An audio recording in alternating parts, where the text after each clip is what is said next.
Okay, so what we've done is everything's in here, the garlic, the onions, the shallots, and just a couple cloves of garlic. I think I used 4 cloves. I used 2 cloves or 2 bulbs of shallots and whatever onion you want to put in there. Just get it to a nice translucent color as it is now until things start getting tender. And now we're going to start throwing everything in there. I have 2 cups of chicken broth. We'll pour that right in there.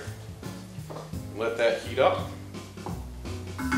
This is when I put my spoon down and pick up a whisk. I think it's a little bit easier. And the pumpkin. And the pumpkin, 1 pumpkin will probably give you about 2 cups, maybe give or take. We're just going to drop all that in there.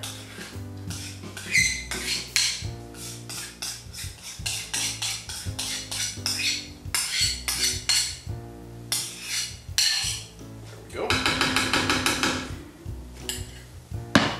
And just stir it up. Let things heat up well. And after this gets incorporated, what we're going to do is we're going to cut our sage, and we'll put the sage in here. And what I'll tell you now about the sage is a pretty powerful herb. If you're not sure if you like it or not, don't put so much in at first. You can always add more later.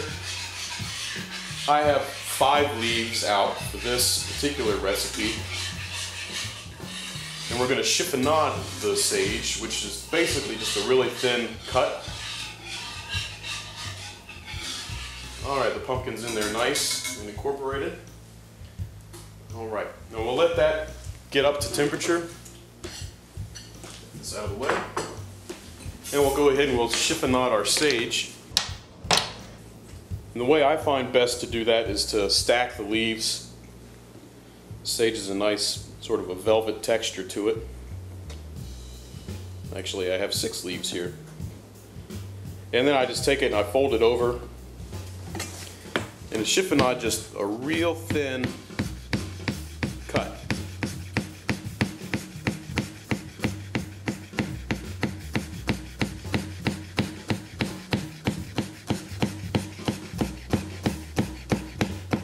And be sure not to snag your finger. Now, you can see how small that's gotten, and don't worry about it being all clumped up. That'll all come apart when you put it in the pan. You start stirring things together, it will all come apart. So we'll just go ahead, we'll take most of that and we'll just drop it right in there. Throw it all in there. Let's start stirring it up. Our pasta is done. It's over in the sink draining and cooling off a little bit.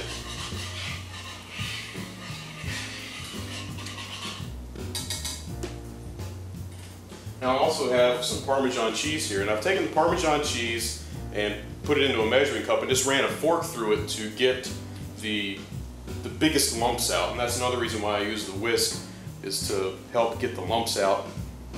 I have a cup here, and I'll leave about 1/4 of a cup left just to see what kind of consistency this will give, because the Parmesan cheese will actually make the sauce a little bit thicker.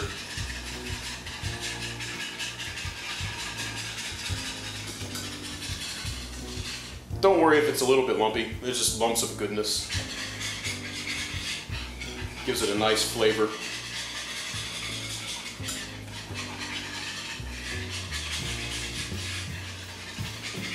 Now, another thing that can be added is nutmeg. I have some fresh nutmeg here. If you can't find fresh nutmeg, you can get it, from the grocery store, the kind that's already ground. This to me is one of the most pretty spices.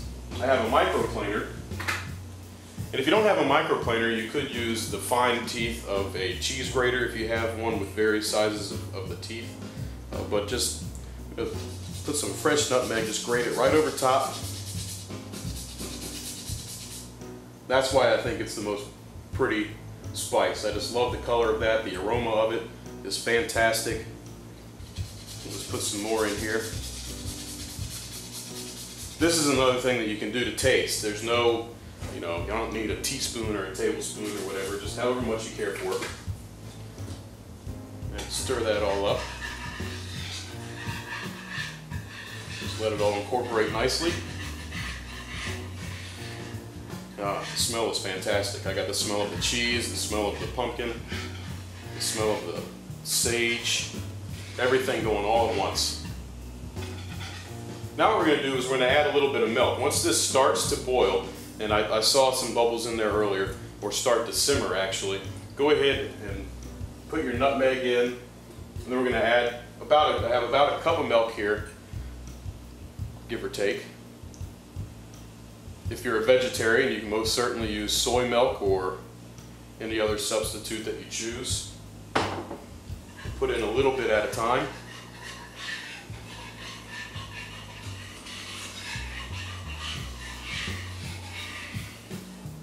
Put in a little bit more. There's no exact science to that either, just as, you know, I had a cup there. I usually do a 1-to-2 ratio from the chicken stock and the milk. I have 1 cup of milk to 2 cups of chicken stock.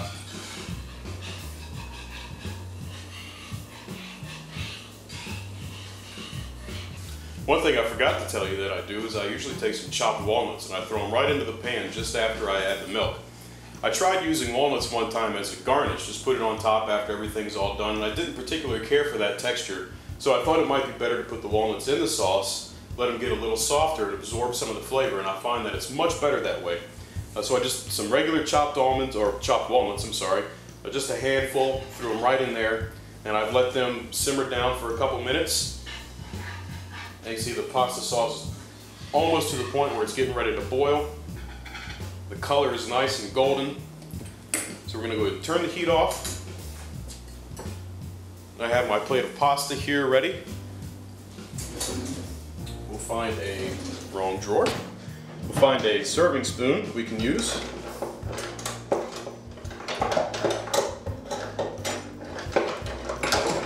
We have a ladle here. And we'll just take, very simple, it's right over the top of the pasta. It is rather runny, but it's still very delicious. Gives the pasta a nice flavor, a good finish, a good fall dish. Add as little as much as you like. I think that's good for that plate. And then just top it off with some of our crumbled bacon. And there you have it, a pumpkin pasta sauce on a tricolored pasta there. And thank you very much for watching. If you have anything that you would like for me to make, feel free to email me at the email address listed below. Friends, you're 10 minutes closer to a more delicious life. And remember, the secret ingredient to any recipe is a dash of imagination.